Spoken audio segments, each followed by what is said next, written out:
Namangandan bemorimiz bizga tashrif buyurgan. 18 yoshda burun operatsiyasi bo'lgan, lekin operatsiya to'liq bo'lmagan. Tekshirib ko'rganimizda barcha burun yondosh bo'shliqlari polipoz to'qimi aniqlandi. Bemorimiz kecha operatsiya qildik. Xudo xolasa hozir xabar olamiz. Operatsiya 3 soat davom etgan. Uzoq davom etdi. Operatsiya qiyin bo'ldi. Alhamdulillah bemorimiz o'zlari bilan ko'rishdik. Xudo xolasa hozir yana ko'ramiz. Ahvollari juda biz kutgandan ham a'lo. Hozir yaxshimi? Endi qoldiradigan tilab qoldirdi.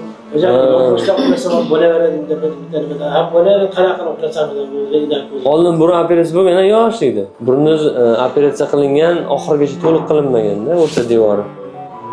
Uni to'g'irladik, devorni to'g'irlab, ikkita yuqori jag' bo'shlig'i, pazuh bu yoqdan kista polip chiqdi, peshona hamma yoq ochib chiqildi, hamma yoqda polip o'sgan ekan. O'shaning uchun operatsiya uzoq bo'ladimi? 3 soat, 4 soat, 5 soatga cho'zilishi mumkin operatsiya. Hozir yaxshimisiz? Alhamdulillah, tejalikda sog' bo'lsin. Bu ertaga ruxsat beramiz, uncha bugun ham davom eting. Endi ishlasizlar tegilmaydimi? Ya ertaga. Rahmat, tejalikda sog' ko'rishamiz ertaga. Rahmat.